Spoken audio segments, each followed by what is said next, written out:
Out in the Montana wilderness, folks whisper about the girl who ran from her father and found shelter in the arms of a giant, a broken man who hadn't spoken to anyone in years.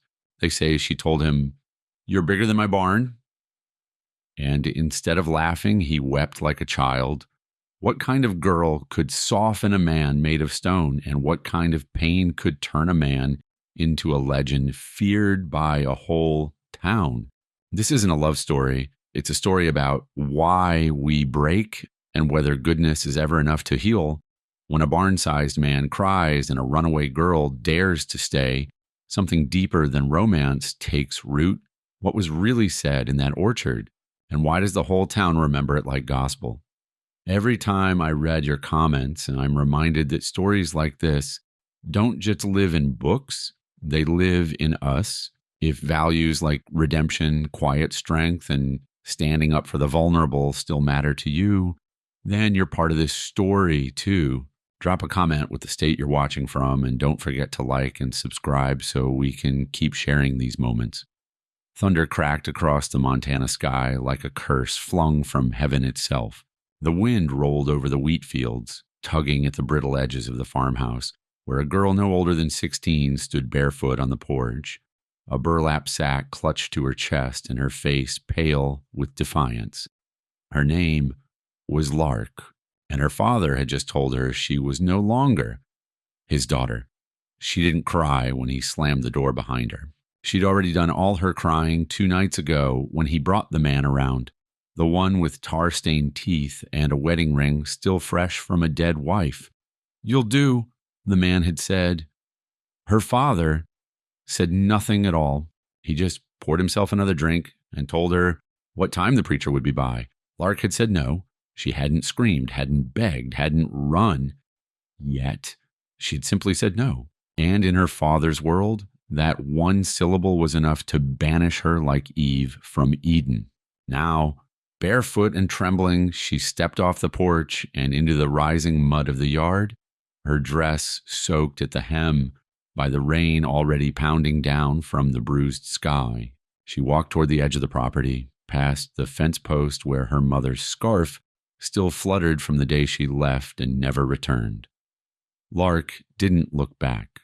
There was nothing behind her worth remembering, only rooms that smelled like tobacco and fists. The land stretched before her like an empty prayer, rolling hills, black pines in the distance, and a sky that split open again with another jagged bolt of lightning. She pulled the sack tighter, holding what little she had, a small book of poems, a dull paring knife, a jar of honey she'd hidden under her mattress for 2 years, and a cracked photograph of a woman she was too young to remember. She didn't know where she was going, only that she had to move. The storm didn't care about her pain. It just roared around her like it had a vendetta of its own. Thunder rolled again, and the air smelled like iron and wet pine. A chill moved through her bones, the kind that didn't come from weather, but from understanding you're truly alone. Her feet found the rutted wagon path first, then lost it again as the ground turned to bog and broken stone. Her stomach cramped from hunger, and her ankle twisted once in a ditch. But she didn't stop. She didn't know how far a girl could walk before she stopped being a girl and became something else, something feral, something free. By the time night fell, the rain had softened and her dress clung to her like a second skin. In the dark, the woods began to whisper things she wasn't ready to hear, about girls who never came back, about beasts that lived beyond the ridge, about men with no eyes and mouths full of teeth. But Lark walked anyway, because fear was still better than what waited back at that house. And somewhere beyond the trees, a sliver of orange light flickered once, then disappeared. She didn't know if it was fire, a lantern, or the end of the world, but it was something, and that was more than she had an hour ago. So she followed it barefoot and shivering into the storm's last breath. The moon had slipped behind the ridge by the time Lark dragged herself through the last clutch of brambles. Her feet were raw, her lips split from wind and cold, and the sack she carried had torn open along the seam. leaving behind the book of poems somewhere back in the forest. She didn't stop to look, not now. Not when something new loomed ahead, parting the trees like a secret revealed. The cabin sat crooked against the mountain, its chimney trailing a thin line of smoke into the cloud-heavy sky. No lantern glowed, but the smoke meant fire, and fire meant life, or death, depending on who you asked. She remembered the whispers in town, the stories children told to scare each other, about the man in the mountain, about the cabin with the locked door and the bones in the well, about how the last girl who wandered up there came back mute, or not at all. It was cursed, they said, cursed and cruel, like the man who lived there, if he was even a man. But Lark had no room left in her body for legend or fear. All she had was the ache in her legs and the pull of survival. She staggered toward the cabin, each footfall soft in the pine needles. Her breath came in clouds. Her vision swam. The world tilted. A twig snapped. She froze. From the shadows beneath the porch, a figure emerged. A mountain of a man, broad-shouldered, bearded, his face half swallowed by hair and shadow. He wore no coat, only a thick flannel shirt, rolled at the sleeves, and in his hands he carried a long iron shotgun with the ease of someone who didn't need to aim twice. Lark's breath caught. Her knees gave slightly. This was it. She thought of her mother, of the scarf on the fence post, of the sickening crack of her father's belt. She wondered if death would be quick, if this man would bury her or leave her for the wolves. The silence stretched. Then, without lifting the gun or changing his stance, the man spoke. "You can sleep in the barn." The voice was deep, rough as gravel and just as dry, but it didn't carry the thunder of threat. It was matter of fact, like he was telling her what day it was. Lark blinked. Her tongue stuck to the roof of her mouth. She wanted to ask why. She wanted to ask who he was. She wanted to collapse. Instead, she nodded. The man gestured with the barrel of the shotgun past the cabin toward a smaller structure at the edge of a clearing. The barn was old, its roof half caved, but even from here she could see hay inside, blankets, shelter, a mercy. He turned, without waiting for thanks, and vanished back into the dark, the cabin door creaking once before it shut behind him. Lark moved like a ghost across the clearing, her legs forgetting how to hurt. She pushed open the barn door and stepped into the scent of dry hay, old wood, and animals long gone. There was a pile of folded wool blankets on a crate, a jug of water beside them, and in that quiet place, surrounded by the rustle of wind through the slats, Lark laid down, without a word. She didn't cry, not yet. She just stared at the rafters and wondered why a monster would offer kindness, and whether kindness ever came without a price. The barn smelled of straw and old wood, of something deeper too, dust, time, and the quiet kind of loneliness that never leaves.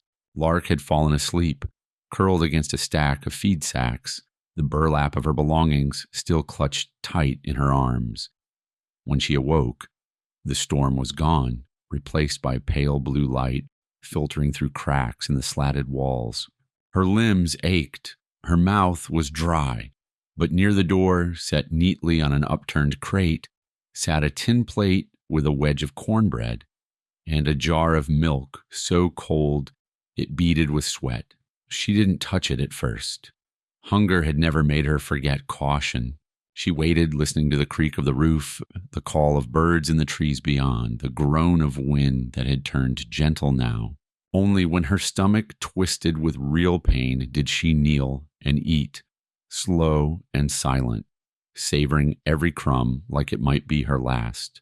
She didn't see him again that day. The bearded man who'd emerged from the shadows the night before, who'd pointed a shotgun in her direction, and then, after one long look at her bare feet and bloodied palms, simply said, "You can sleep in the barn." He hadn't shouted or demanded her name. He hadn't come closer, He hadn't asked questions. That was almost the strangest part of all. By afternoon, the warmth had returned. Sunlight slanted in through the hayloft window, catching specks of dust as they floated like ghosts. Lark ventured out only once, to the edge of the barn door, where the clearing sloped toward a chicken coop and a small unkempt goat pen. That's where she saw it, one of the goats limping, its back leg twisted awkwardly beneath it, as it tried to hobble after the others. Instinct moved her. She had grown up with animals, knew a break from a sprain, knew gentleness even when her own life had lacked it. She found a strip of cloth in her bag, set down her book of poems, and slowly crept towards the injured creature. It didn't run. It simply looked at her with dark, wet eyes, as if it had already decided there was no more hurt left to fear. She cleaned the wound with rainwater, bound the leg as best she could, then sat in the grass with the goat's head in her lap, humming a tune she couldn't remember learning. From the edge of the trees, she felt his eyes. Boone. He stood just beyond the chicken wire, not moving, arms crossed over his broad chest, watching, like he was trying to solve a puzzle he hadn't seen in years. He didn't speak. She didn't wave. The air between them stayed thick and silent. Back in town, folks had already begun to whisper. That girl, they said, the farmer's wild one, the one who ran. Someone saw her heading into Devil's Wood. Nothing comes back from there, they muttered over their dry goods and well water. She's either bones now or something worse. But Lark, asleep in the barn that night, with a goat curled beside her and a full belly for the first time in days, didn't care. She wasn't dead. And for the first time in her life, she wasn't scared either. The silence that surrounded her was not cruel. It was something else entirely, something waiting to be named. It was the fourth morning, and the sky above the ridge was still the color of ash. Lark had started rising with the sun, not because she wanted to, but because something about the barn, the soft rustle of hay, the occasional bleat of the goat she now called Penny, the creaking of Boone's steps outside, made it impossible to sleep late. Each morning, she found a plate set out near the barn door. Biscuits once, jerky another time. Always with a tin cup of milk and never a word. Boone had not spoken to her again. He'd only watched from a distance or passed by like wind, present but without acknowledgement. And still she stayed. That day, the air had a strange stillness to it. Lark wandered cautiously toward the back of the barn and through the overgrown yard until she reached the side of the cabin. Boone was nowhere in sight. The front door was open, just slightly, ajar enough to see inside. Her heart pounded as she stepped forward. She wasn't sure if it was trespass or curiosity, but something drew her in. The inside was dim and smelled of cedar, sweat, and old smoke. Every surface was worn but cared for in a silent, masculine way. Tools lined up on the wall, boots placed by the hearth, a coffee pot left on the stove. She saw no photographs, no trinkets, no signs of a shared life. Just a man's space, functional and private. On a wooden shelf near the hearth sat a thick, leather-bound Bible. Its spine was cracked, pages browned and warped at the corners. Dust had settled in the grooves of the cover like time itself had exhaled and forgotten it there. Lark lifted it gently, feeling the weight of it, and as she did, a folded piece of paper fluttered loose from between the pages and landed at her feet. She hesitated, but then she bent and picked it up. The letter was written in an elegant, slanted hand, the ink faded but legible. Sarah, the fever took him last night. His little body couldn't take more. Boone won't speak. Just sits by the fire holding the boy's boot. I tried to reach him, but I can't, not anymore. Lark read the line 3 times before she felt the sting behind her eyes. She didn't need the whole story. The grief in those sentences told it all. A floorboard creaked. She looked up, and there he was, Boone, filling the doorway like a mountain, his shadow stretching across the room. His eyes locked on hers, then dropped to the letter in her hands. She froze. She expected him to shout, to demand she leave, to take the paper and cast it into the fire, but he said nothing. He stepped forward, took the Bible, closed it, and set it back on the shelf. Then, without a glance, he turned and walked outside. Lark stood there, the air thick with unspoken history, her heart thudding. Outside, the rhythmic thud of an axe began. She crept to the porch, watching from behind the doorframe. Boone stood at the edge of the clearing, sleeves rolled, sweat already shining on his arms as he split log after log. Not once did he pause. The axe rose and fell like the ticking of a broken clock. His hands began to redden, then blister, then bleed, but he didn't stop. He wasn't punishing her. He was punishing himself for the memories, for the love he'd lost, for still waking up in a world that no longer held his son's laughter. Lark sat on the porch and watched until the axe finally dropped to the earth. Boone stood there, shoulders heaving, hands torn open, staring at the horizon like it had betrayed him. She didn't say a word, but from that moment, she understood something no one in town ever would. Boone wasn't dangerous because he was cruel. He was dangerous because he had loved so deeply that he didn't know how to live after it was gone. The next morning, the plate of food was joined by something else. Not just a piece of bread or a strip of cured meat, but her left boot, stitched. The split leather she'd tied with twine was now whole, sewn with thread as thick as cord. The patch was rough but strong, and the sole no longer flapped when she walked. Boone hadn't knocked or left a note. The boot had just appeared, as if fixed by some silent hand in the night. She picked it up carefully, thumb grazing the stitchwork. It didn't feel like charity. It felt like acknowledgement. After that, the little signs came more often. A stack of wool blankets on the inside barn rail, the night the cold rolled in, a tin cup of honey tea when her cough wouldn't go, a coat too big but warm hung from a nail with no explanation. Boone never handed her these things. He left them like offerings, wordless but watchful. She would catch glimpses of him sometimes, standing near the goat pen or working on the cabin's roof, his presence solid and distant like the mountains themselves. Lark answered in her own way. She swept out the barn, shoveling away the caked straw and laying down fresh bundles she found stacked in the loft. She dug her hands into the cold earth near the fence and planted the few wildflower seeds she'd found in an old canvas pouch behind the chicken coop. She sang to the goats as she fed them and whispered poems under her breath as she washed her meager laundry in a tin basin near the creek. One morning, she sat on a fallen log just beyond the barn, notebook balanced on her knees. The sun had just broken the tree line and the dew still clung to the grass. She was writing again, not because she had to, but because it was how she stitched herself back together. She scribbled lines about fog that rolled like ghosts, about barns that held dreams instead of hay, about hands that fixed broken boots but not broken hearts. She didn't hear Boone approach. Her voice was soft, barely above a whisper, but she read aloud as she wrote, a habit she couldn't shake. Some men live like cliffs, quiet, high, and impossible to climb. But if you press your ear to the rock, you'll hear the echo of everything they've lost. The silence that followed wasn't empty. You write that? His voice startled her, gravelly, deep, but quieter than she expected.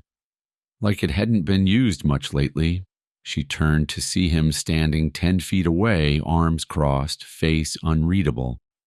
Lark nodded slowly. Yes, she said. He looked past her, toward the trees. That's a true thing, what you wrote, then.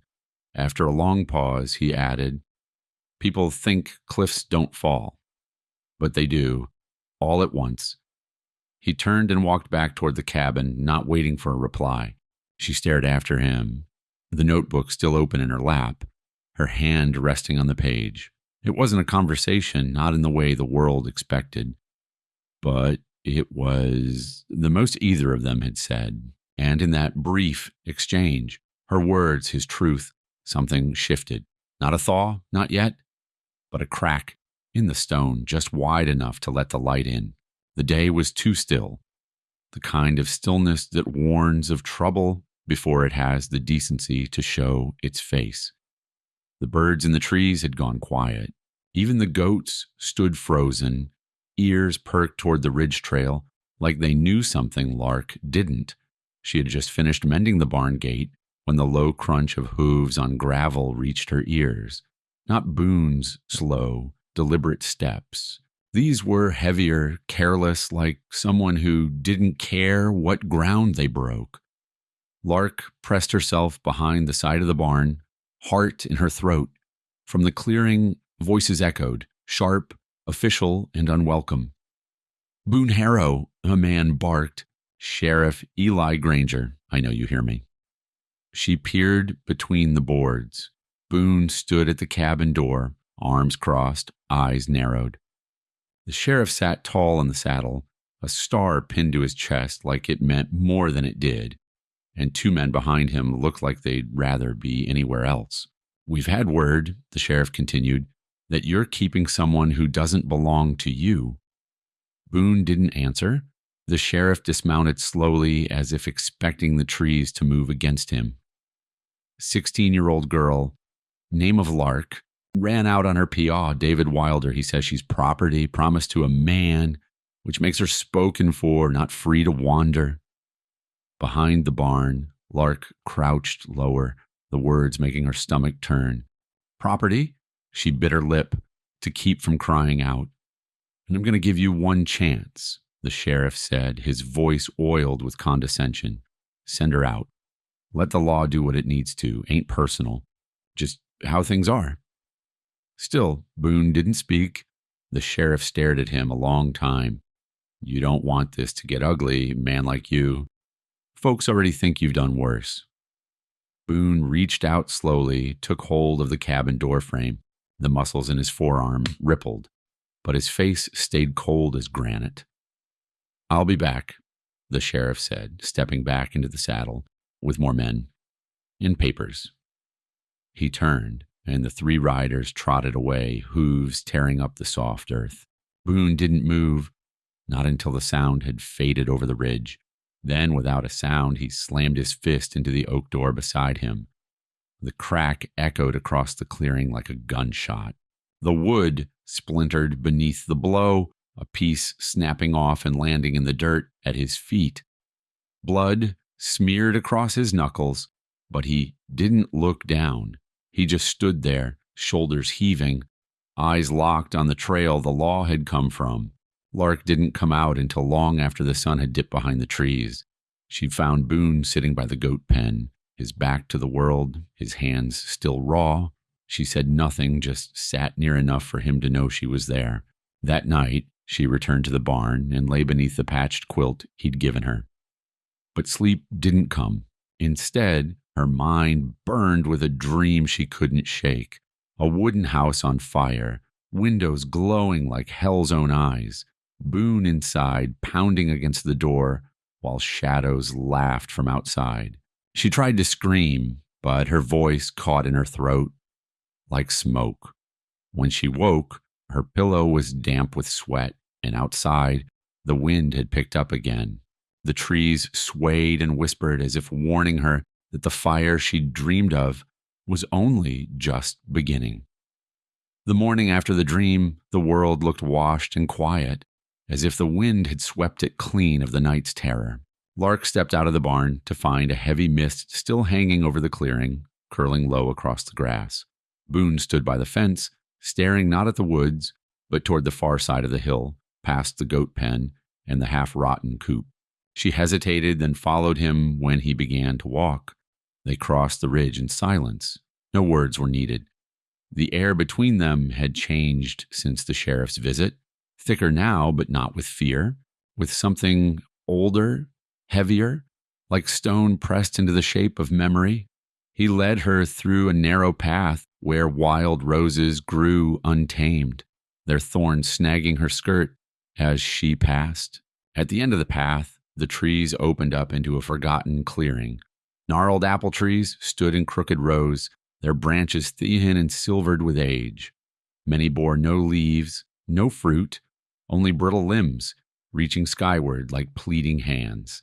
This was the orchard, Boone said, his voice low, almost hoarse. Used to be full, blossoms white as snow every spring. My wife planted 'em with me. Sarah. Lark turned to look at him. He wasn't looking at the trees. His eyes were fixed on a patch of ground beneath one of the oldest trunks, where a rough-hewn wooden marker tilted in the soft soil. There was no name, no date, just a single, smooth stone resting at its base, weathered and pale. My son's buried here, he said. The words dropped like stones in still water. Boone walked to the marker and knelt, his fingers brushing the earth like he was trying to remember what it felt like to hold the boy. The fire came at night, he began, voice trembling. Storm rolled in fast. Lightning hit the barn first. We didn't know until the whole place lit up like kindling. Lark moved closer, but not too close.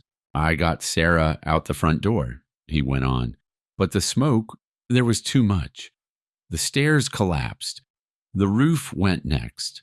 I tried to get to Eli, our boy, but the room was already... He stopped, choking on the sentence. He was just 5. He was scared of the dark. Boone's hands clenched into fists. His shoulders shook. I pulled him out too late. He was still holding his little toy horse. I remember thinking how small he looked, smaller than I remembered. Lark felt tears sting her own eyes, but she didn't let them fall. Not now. This moment wasn't hers to cry in. They buried him out here. Sarah chose the spot, said he liked apples more than anything. Boone's voice broke just for a breath. She didn't last the winter. Got sick, stopped eating, stopped speaking, died without a sound, like the wind just took her. He looked up at Lark then, and for the first time, his face wasn't carved from stone. It was raw, open, human. I couldn't stay in town. They pitied me too loud, or they blamed me too quiet. Either way, I left. Built a cabin, stopped talking, stopped needing anything. Lark knelt beside him, her hand brushing the stone at the grave. But you still planted food, she said softly. Still kept goats alive, still left bread for someone else. Boone gave a broken sort of laugh. Guess I forgot how not to care. The orchard held still around them, wind barely rustling the old trees. In the silence, a single bird called out overhead, lonely but persistent. And for the first time, Boone let himself cry, not the kind of tears that burn, but the kind that wash away what's been held too long. Lark said nothing more. She simply sat beside him as the morning sun broke through the mist and bathed the forgotten orchard in gold. The days that followed moved with a strange kind of rhythm, quiet, steady, and full of unspoken understanding. The orchard visit had pulled something from Boone, and though he didn't speak of it again, the air between him and Lark had changed. It was no longer full of avoidance or uncertainty, but something softer, something almost like trust. They passed each other now without flinching, sometimes even with a nod.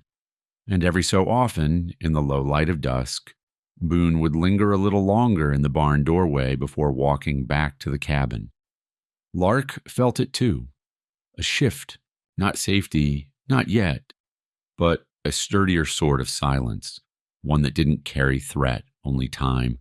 She spent her evenings stitching, scraps of old cloth, some torn from her own dress, others found in crates in the barn's loft.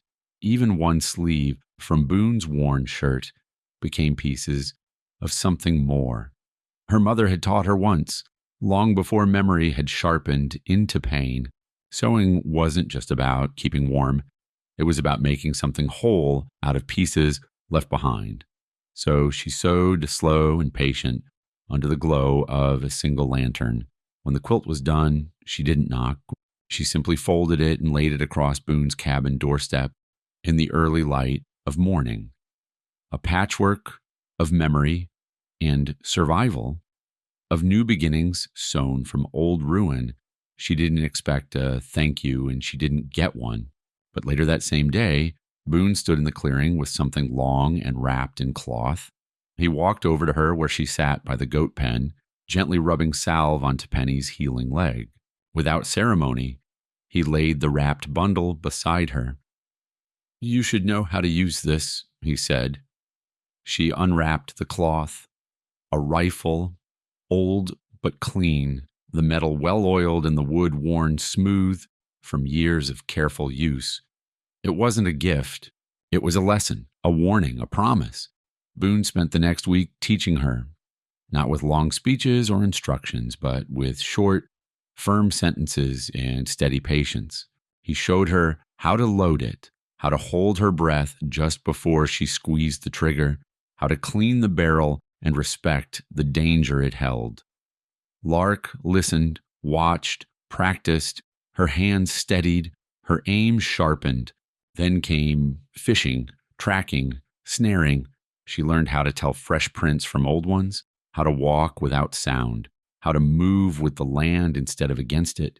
Boone never hovered. He taught by doing, then stepping back. Trusting. She planted more wildflowers. He repaired the fence without being asked. She read a poem aloud one night about lanterns and watchmen and stars that kept their posts. Boone didn't say a word, but he listened until the end. In those quiet exchanges, something settled. Not quite family, not yet, but something close. A bond forged not by blood or even words, but by shared space, mutual scars, and the kind of respect that grows only when two people stop trying to hide what broke them. When the wind picked up at night, she no longer dreamed of fire. And when she looked toward the cabin door each morning, she didn't brace herself, because sometimes you don't need to be told you belong. Sometimes you just stay and someone lets you. The first sign was the dust.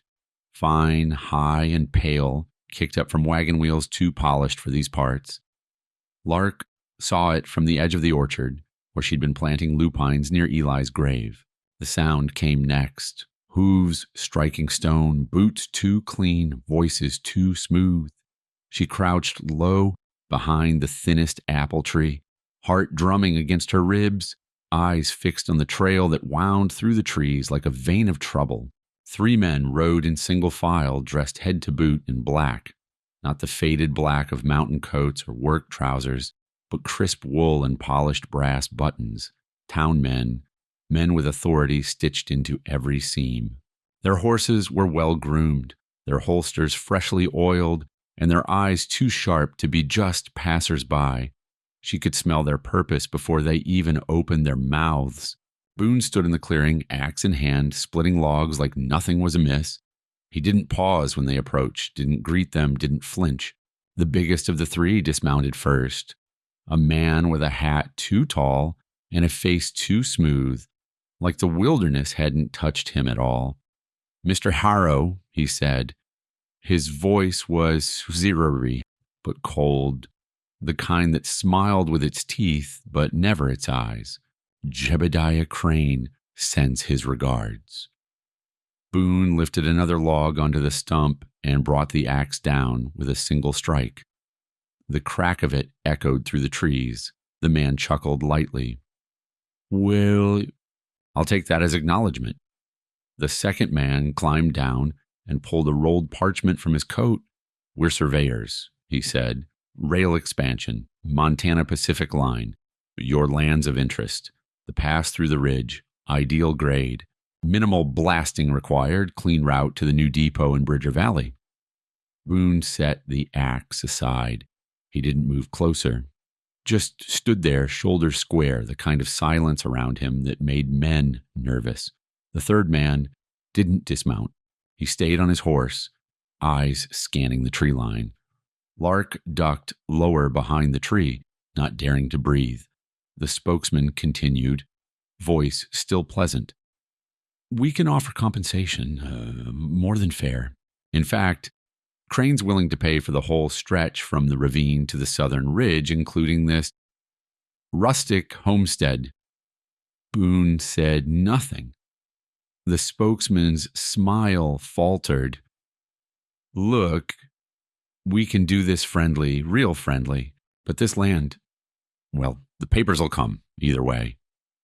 That was when Lark heard it, the third man, the one who hadn't spoken, muttering low to the second, unaware she was near enough to hear. We'll come back with papers and chains. Her stomach clenched. They weren't just here for trees and earth. They saw everything as property, land, people, Boone.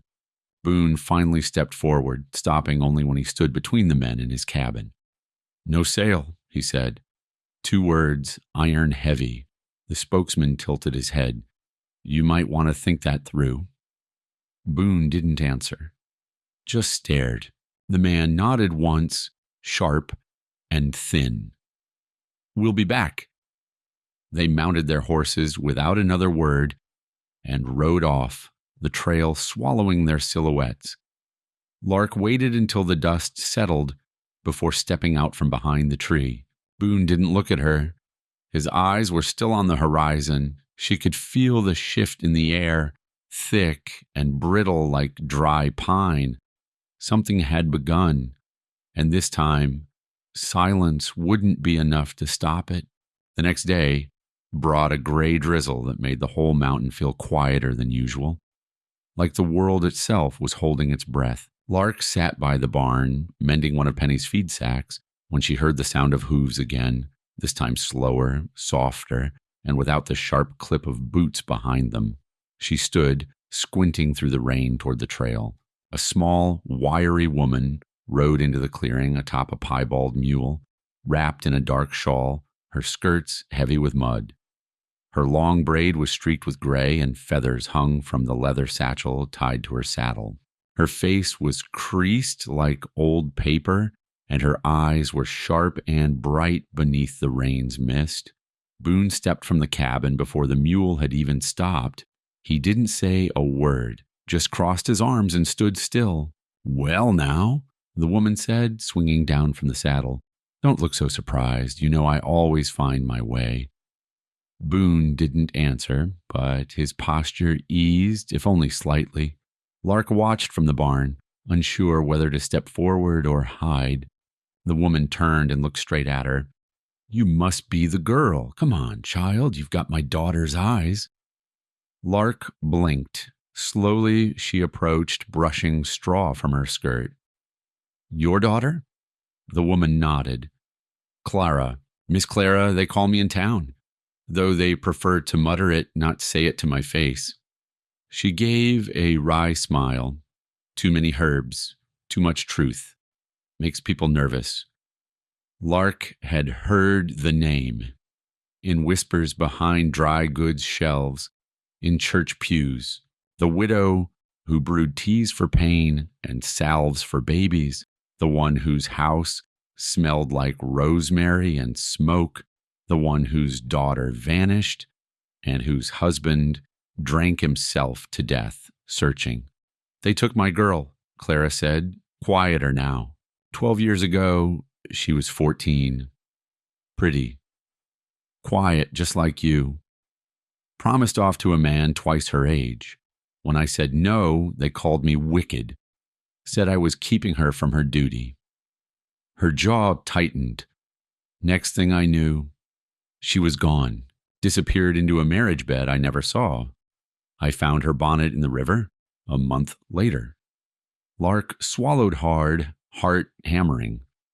But this time, Clara said, her voice fierce and clear, this time the town won't stand for it. Jebediah Crane may have gold and judges in his pocket, but he doesn't have all of us. Not anymore. Boone spoke then, just 2 words. Why now? Clara turned to him. Because the girl ran into the woods instead of the church. Because you took her in. And because I still have enough breath in my body to spit truth at liars.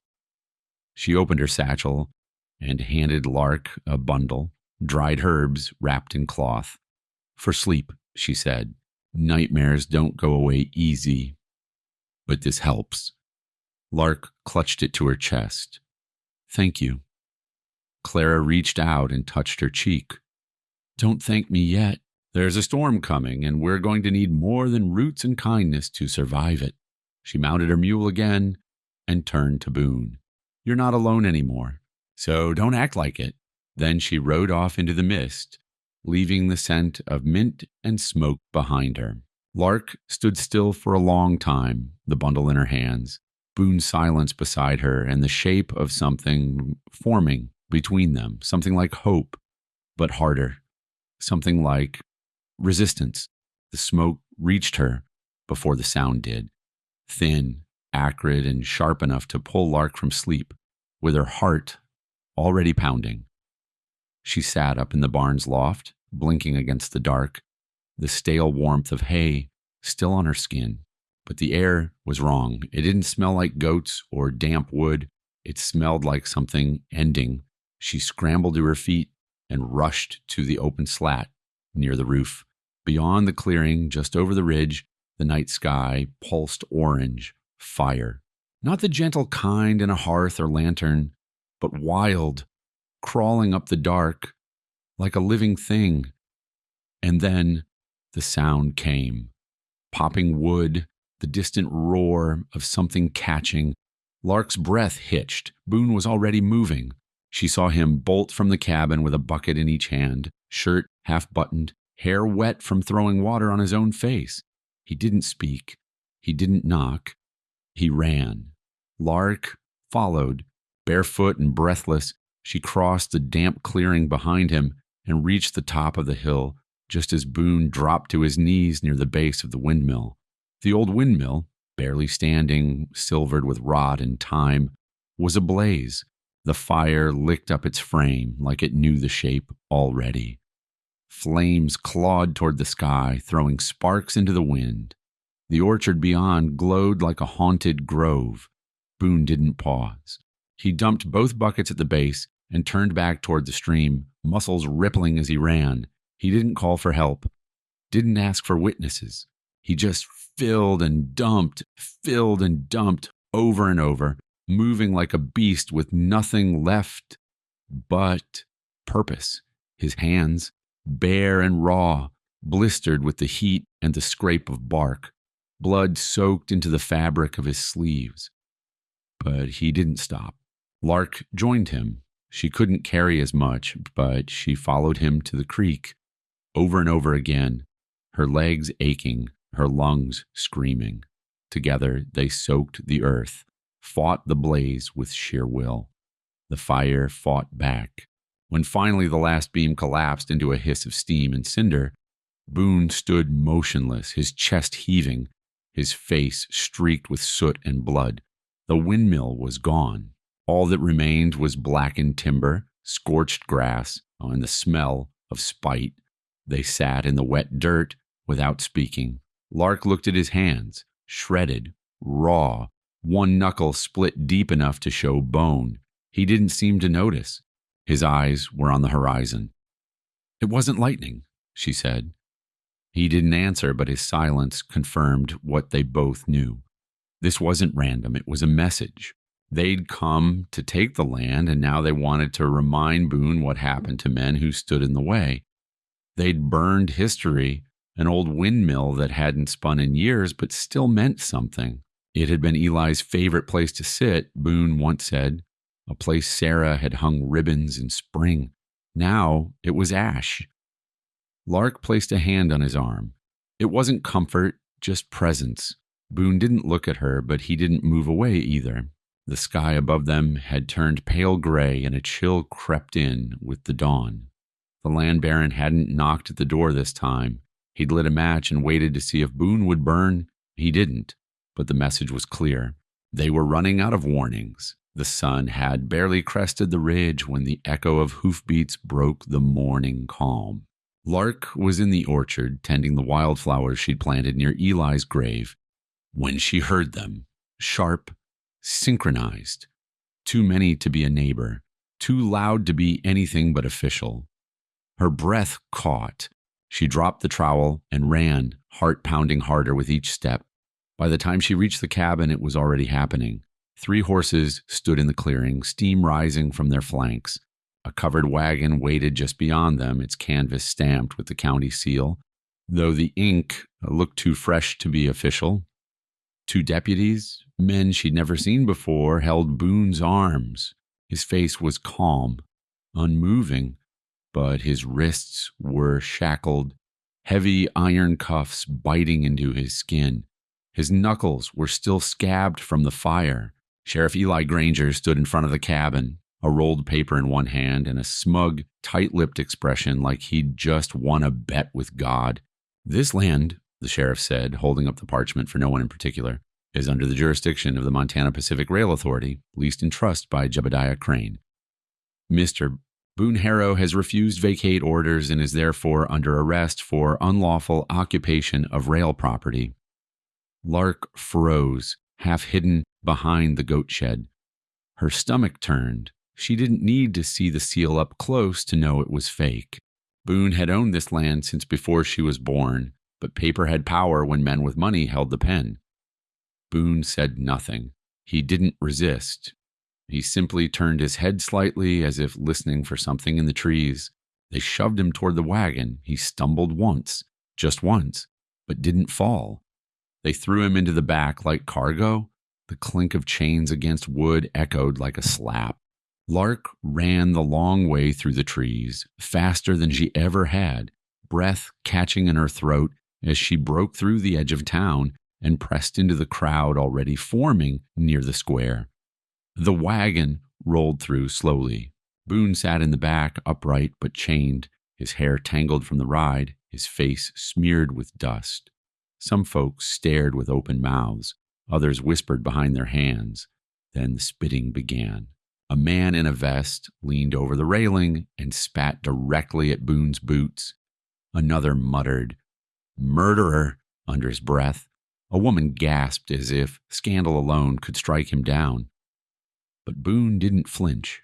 Lark stood frozen, hidden between the bakery's sidewall and a horse post, fists clenched. She wanted to scream, wanted to run to him, but the moment wasn't safe. Not yet. And then, through the crowd, an old woman stepped forward.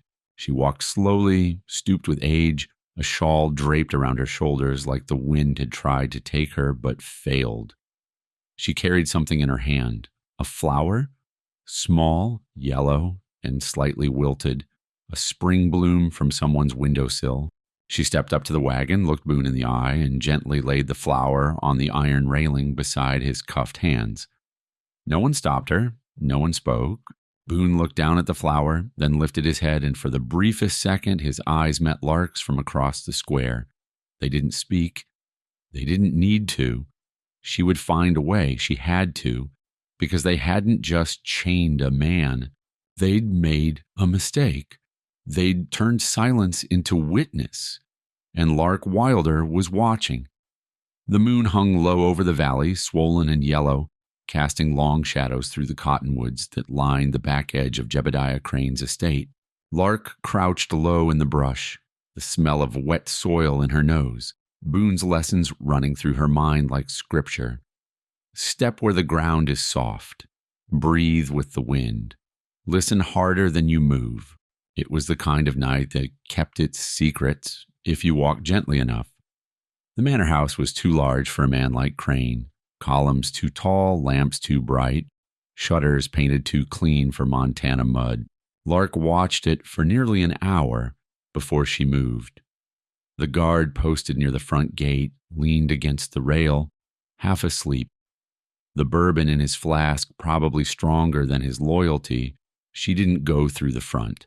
Boone had said predators don't walk down main trails, they slink. So she slinked. Through the hedges, around the rear fence, over the toolshed roof, and down into the garden beds. She pressed herself against the kitchen wall, then darted to the cellar doors and slipped inside with a soft creak of hinges and a prayer in her chest. Inside, the house was warm and full of ticking clocks. She moved through the servants' hallway, counting her breaths, listening for boots. On the second floor, past rooms with velvet drapes and maps pinned with red flags, she found a study that smelled of ink and ego. The desk was locked, but Boone had shown her how to pry a drawer open with the edge of a dull blade. It took longer than she wanted, but the drawer gave way with a pop and a sigh of paper. Inside, she found it. A thick ledger bound in cracked leather, pages filled with ledgers and signatures and seals. But tucked between two pages was a folded sheet, yellowed, not copied, not notarized, just a list of properties signed off by a judge who had died 2 years prior. Names of men who hadn't sold, parcels marked as acquired, Boone's among them, dated 6 months before the fire that took the windmill. Lark stared at it, her hands shaking. Proof. She folded it tight, stuffed it down her boot, and turned to leave. But the door creaked behind her. Footsteps. She ducked under the desk, heart hammering against her ribs like it wanted out. A man's voice, Crane himself, muttered something about ledgers and deadlines. She held her breath as his boots crossed the room and stopped inches from where she hid. The smell of tobacco and oiled leather filled the air. He stood there too long, then turned and left. She waited a full minute before crawling out and slipping into the hall.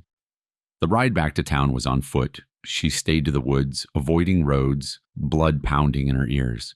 She didn't stop running until the church bell tower came into view, rising like a lighthouse through the mist. Miss Clara was already waiting at the back door. "You have it?" the old woman whispered.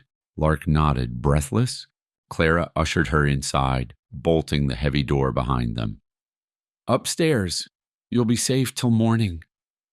Lark collapsed onto a cot in the storage loft, her body aching, but her heart steady. She had the truth. Crane had stolen Boone's land, lied under seal, burned a man's life down with forged ink.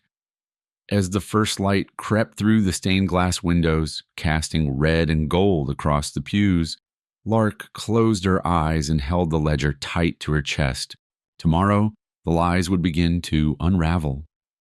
The sun blazed high over Hollow Creek, its golden light falling through the old church's arched windows like judgment. It was the largest crowd the town had gathered in years. Farmhands with dirt still under their nails, housewives in faded shawls, the blacksmith wiping soot from his brow, and even children clinging to their mother's skirts, eyes wide and unsure. The pews groaned beneath their weight, and still people stood along the walls, restless, whispering, watching. At the front, Miss Clara stood with her spine as straight as ever, her eyes hard beneath her bonnet. Lark stood beside her, the folded ledger clutched in both hands, the ink still smudged on her fingertips. Her stomach twisted, but her face held steady. This was more than just a building of wood and nails. This was where the town whispered its fears and dared to hope, all in the same breath. The sheriff stood near the pulpit, arms folded, his badge catching the sunlight like a blade. And beside him, leaning against the altar as if it were his rightful throne, stood Jebediah Crane. He wore his best coat, black wool, silver buttons, a red cravat like a slash at his throat. His smile was practiced but tight. He knew why they were here. He just didn't believe anyone would have the spine to say it.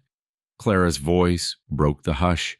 "We've called this meeting not to stir trouble," she said, "but to name truth. A man sits in jail today who doesn't belong there. A girl stands before you who is nearly claimed like cattle, and a lie has been written in ink and landlines by the man standing there." Gasps rippled through the crowd. Crane didn't flinch. The sheriff raised a hand. "Now hold on." "No," Clara snapped. "You've held on too long." Murmurs of agreement stirred. The preacher, a soft-spoken man who usually stayed quiet in matters of law, stepped forward from behind the pulpit. His voice was calm but firm. "God favors the truth," he said, looking directly at the sheriff. "Let's hear it." Clara turned to Lark and gave a single nod. Lark stepped forward, knees trembling, fingers tight around the ledger. She unfolded the paper, her voice low but clear. This ledger shows land seizures made under the name of a dead judge. Signatures forged, dates backdated. Boone Harrow's homestead included, listed as acquired before any offer was made. It's theft dressed in law. Silence fell. Crane laughed, but it cracked around the edges. She's a child, a runaway. You gonna believe a girl over a signed contract? The preacher didn't smile. She read it from your own books. Someone in the back stood, a woman from the dry goods store. I saw Boone build that cabin with his own hands before my youngest was born. More voices rose. He helped deliver my calf in a blizzard. Never harmed a soul till they came for him. The church filled with noise, louder than hymns, louder than doubt. And then the doors opened. 2 deputies entered, leading Boone down the aisle. His hands were still bound, his face still tired, but his eyes were clear. He looked older than he had in the woods, but somehow more whole. He didn't look at Crane. He looked at Lark. The preacher gestured. Mr. Harrow, do you have anything to say? Boone stepped forward, chain clinking with each step. He didn't raise his voice. He didn't have to. I buried my wife and son in that orchard, he said. Built that home plank by plank. Never asked for more than peace. They came not for justice, but a take. He paused, then turned to Lark. She's more honest than any man in this room. Someone clapped, then another. And then the whole church erupted, not wild or angry, but steady like rain on a roof.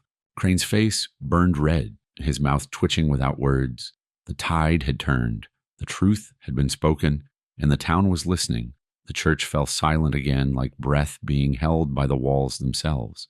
Boone stood at the front, still shackled, the iron cuffs dull in the lantern light.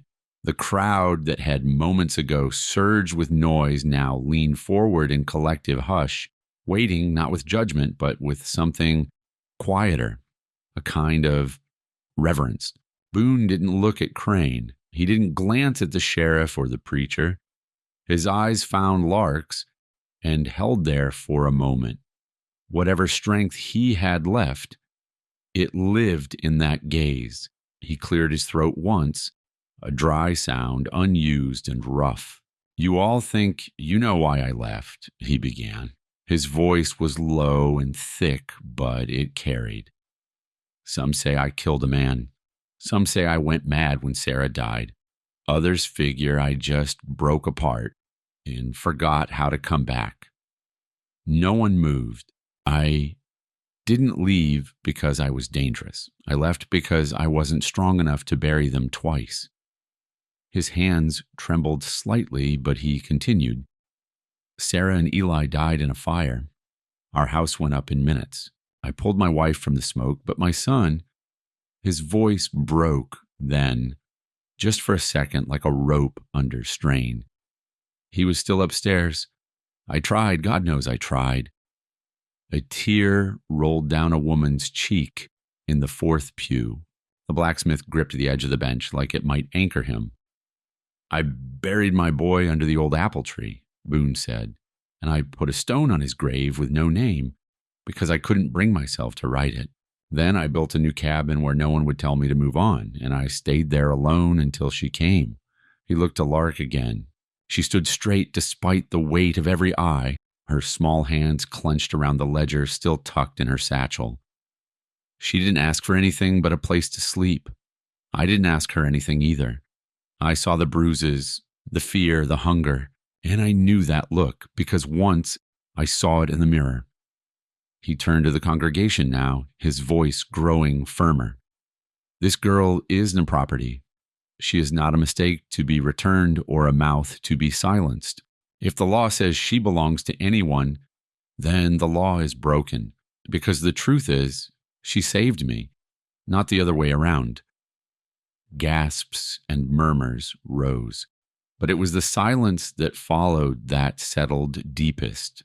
From the back of the church, a figure stood. He wore a long duster and a silver badge. Marshal Whit Dorsey, who no one had realized was sitting among them until that moment. The room turned toward him. The marshal, spoke without theatrics. "He's right," he said. "What I heard here today isn't just a case of land fraud. It's a perversion of justice.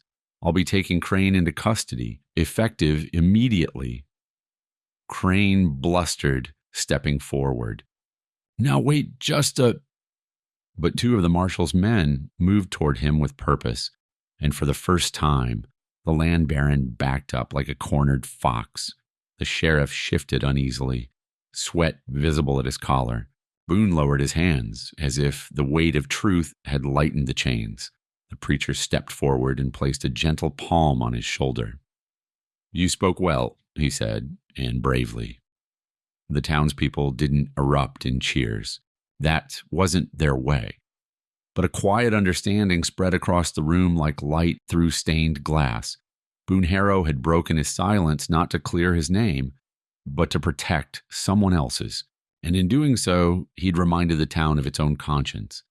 Outside, the church bell rang, and for the first time in years, it didn't toll for mourning. It rang for justice. Jebediah Crane's face went pale, then red, then something in between, like a man watching the ground open under his own boots and realizing no amount of money could close it again. His mouth worked soundlessly as the marshal's deputies stepped forward, one on each side. They didn't draw their weapons. They didn't need to. The entire church was the weapon now. "You'll regret this," Crane hissed. "You think this changes anything? You think land doesn't still obey the man with the deed?" Marshal Dorsey didn't blink. "You forged that deed. You bribed a dead man's name into a ledger and tried to bury it in fire. You bought a sheriff, tried to buy a town, and when that didn't work, you came with threats. You'll answer for it." The sheriff, still lingering at the side of the pulpit, shifted under the weight of 100 stares. Granger tried to slink away, but Clara's voice cut through the room like a blade. "Eli!" He stopped. "You got anything to say?" she asked, chin high, eyes sharp. "Or are you just going to vanish like a coward?" The sheriff's lip curled, then flattened. Slowly, he reached up and pulled the badge from his chest. It clinked softly as he laid it on the edge of the altar. "I did what I was told," he muttered. "Doesn't mean I was right." And with that, he walked down the aisle and out into the street. His boots, the only sound in the room. He didn't look back. The church held still for a breath. Then it happened.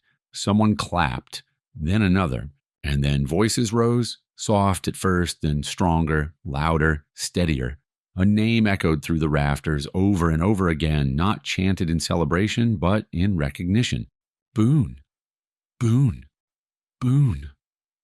The man himself stood in silence, still in chains, the weight of it all bearing down on him like snowfall. He didn't smile. He didn't bow. He only turned slightly toward Lark, whose eyes brimmed with tears. Outside, the church bell rang. It hadn't sounded in 5 years, not since a flood took the bridge and half the valley's hope. But today it rang like resurrection. Word spread faster than fire. By midday, every porch in town had someone standing on it. Folks who hadn't spoken Boone's name in years now spoke it with something close to pride. They remembered now. The fence he helped mend in the drought, the ox he pulled from the creek, the nights his lantern was the only one glowing for miles when a neighbor fell sick and needed help. He hadn't stopped being part of them. They had just chosen to forget. By sunset, the road to his cabin bore fresh footprints. The children who once whispered ghost stories about the man in the woods now asked their mothers what he was like. Miss Clara, walking the ridge trail with her mule, saw a boy lay a wildflower on Boone's gate rail without saying a word. The windmill was gone. The orchard still stood. And the cabin, once a place of isolation, of sorrow and shadow, now felt like something different. It had become a monument not to tragedy, but to truth. Justice had come, not with a rifle, but with a voice. And for the first time in a long, long while, the mountain breathed easy. The mountain welcomed them back like an old friend that had never stopped waiting.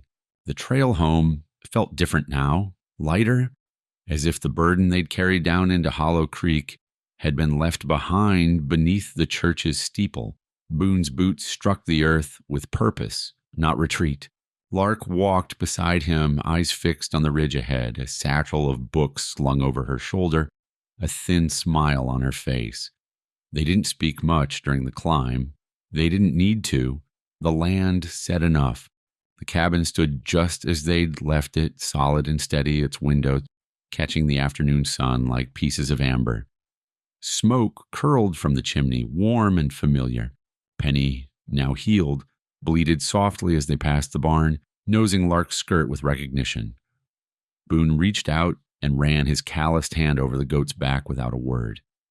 The orchard, once forgotten, had already begun to change. Clara had been true to her word. While Boone was still in the town jail and Lark hidden in the church, she'd rallied the neighbors, the good ones, the quiet ones, who'd kept to themselves but always watched. Saplings had been planted. Wildflowers rimmed the gravesite. The scorched earth near the windmill had been cleared, tilled, softened. Now, with spring deepening, they stood in the clearing and saw not what had been lost, but what might still grow. Boone rolled up his sleeves and started digging the first row. Lark followed, dropping seeds into the shallow furrows. Beans, squash, onions, the simple kind that didn't need much, just time and a bit of rain. The kind that could feed a whole town if given the chance. By the end of the week, the garden had taken shape. Neat rows carved into the dirt, marked by twigs and twine.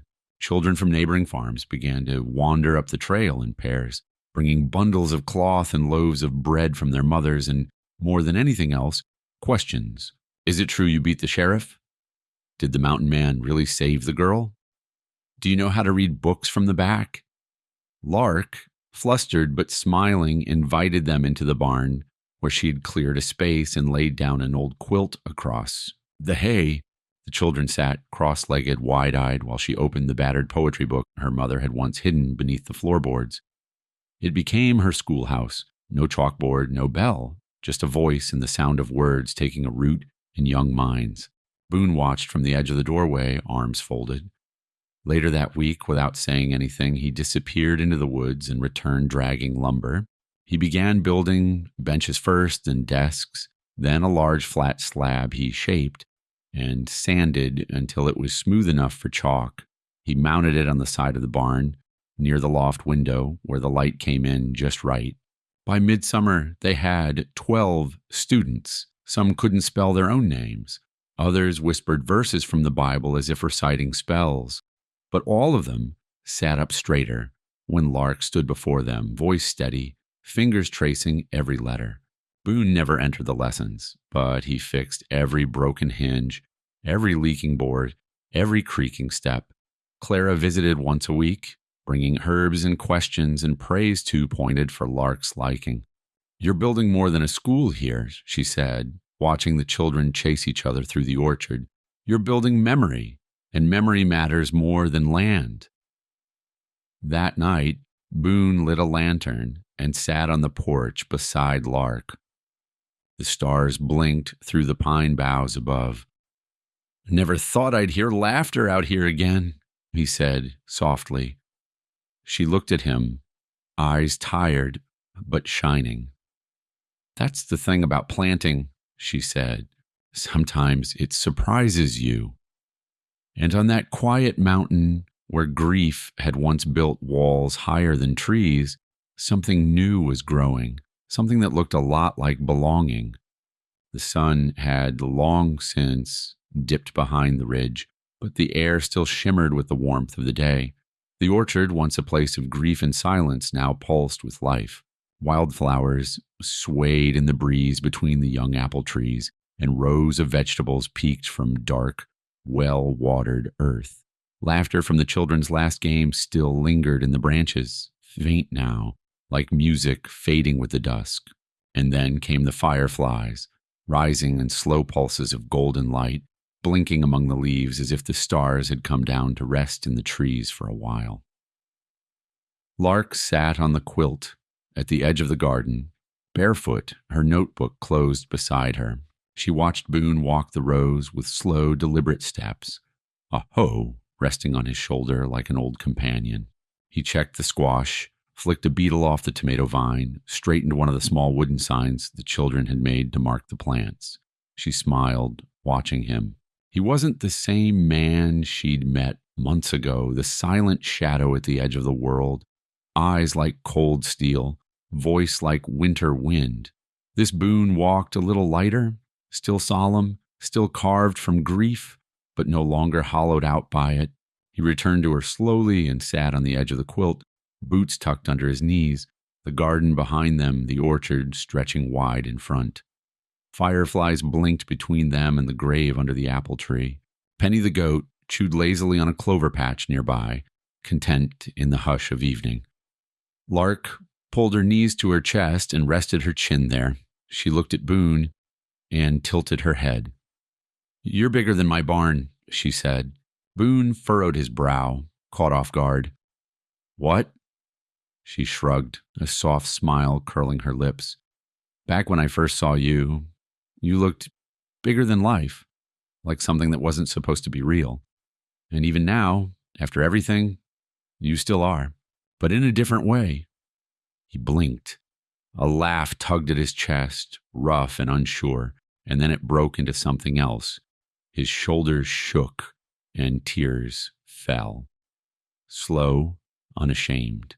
Not like storms, but like the long-awaited rain that follows a season of drought.